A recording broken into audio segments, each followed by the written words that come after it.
తమ్ముడు సారీరా, సారీ చాలాసేపు మిమ్మల్ని వెయిట్ చేయించాను. ఇలా చూడండి, ఇంతసేపు నేనే ఓపికగా ఉండలేను, కానీ మీరు నా కోసం ఇంకా వెయిట్ చేస్తూనే ఉన్నారు. చూసారా, రియల్లీ యు ఆర్ గ్రేట్ రా. మార్నింగ్ నుంచి ఈ అన్నయ్యని చూడ్డానికి వెయిట్ చేస్తూ ఉన్నారా?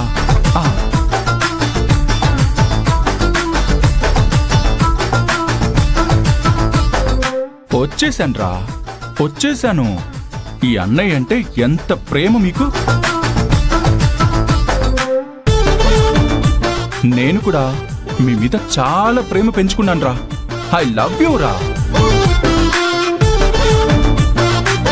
అనుకున్నాను మీరు ఆమ్లెట్ కావాలని అడిగినప్పుడే ఇలాంటిదేదో ఉంటుందనుకున్నాను. ఓ, అనుకున్నావా? అయితే వెంటనే స్టార్ట్ చేసేద్దాం. ఇదిగో ఇది పట్టుకో. ఒక 2 seconds పట్టుకో.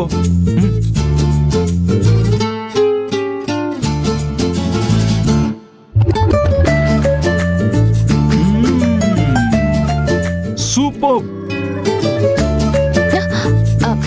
సార్, ఒక్కరోజైనా ఈ తాగుడికి గ్యాప్ ఇవ్వచ్చు కదా? No no no no no, మా ఇద్దరికి బ్రేకప్సే ఉండవు, ఓన్లీ ఫ్రెండ్షిప్. అర్థమైందా? అంటే మీకున్న ఒకే ఒక్క ఫ్రెండ్ ఇదే, అంతేనా sir? He is a good boy. నేనెప్పుడు లోన్లీగా ఫీల్ అవుతున్నా, నాకు తోడుగా ఉండి నా పక్కనే ఉండేది వీడొక్కడే. కానీ మీరు ఈ తాగుడికి అలవాటు అవ్వడానికి ముందు చాలా బాగుండేవారని చాలా మంది చెప్పారే. అదా, అదొక పెద్ద స్టోరీ. దాని గురించి ఇప్పుడెందుకులే. మీరు నాకు అదేం చెప్పక్కర్లేదు.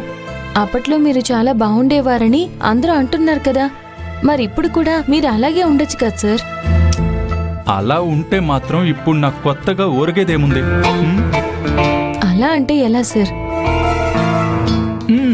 అదంతే నిలవేణి. ఇప్పుడు నువ్వు ఒక దాని మీద ఇష్టం పెంచుకున్నావు, దానికోసం నువ్వు తప్పిస్తున్నావు. అది నీ చేతిలోకి వచ్చేస్తుంది అనుకున్న టైంలో సడన్ గా ఎవరో వచ్చి దాన్ని తోసేస్తే ఎలా ఉంటుంది? అది నీకు దక్కకపోతే నీకెలా ఉంటుంది చెప్పు? మనసు ముక్కలైపోతుంది కదా. ఈ జీవితం అంటే ఒక రకమైన విరక్తి వచ్చేస్తుంది కదా. ఆ తర్వాత నువ్వు ఎప్పుడు ఎవ్వరిని నమ్మవు. ఎగ్జాక్ట్లీ నేను అదే పరిస్థితిలో ఉన్నాను. అది మీకు అర్థమైంది కదా సార్, మరి మీరు ఆలోచించి మారచ్చు కదా. మీ నాన్నగారు ఎంత బాధపడుతున్నారో తెలుసా? ఆయన కోసమైనా సరే మీరు ఈ తాగుడు మానేయచ్చు కదా సార్. ఏంటి నువ్వు ఈరోజు కొంచెం ఎక్కువ సలహాలు ఇస్తున్నావు నాకు. సరే సార్, మీకు ఇష్టం వచ్చినట్టు ఉండండి, నాకేంటి బాధ? సరేలే, వదిలే. అవును, ఆ అర్చన వచ్చి నీతో ఏం మాట్లాడింది? ఏం లేదే, మామూలుగానే మాట్లాడింది. లేదు, నాకొక విషయం అర్థం కావడం లేదు. అసలు నీతో మాట్లాడే విషయాలు తనకేముంటాయి?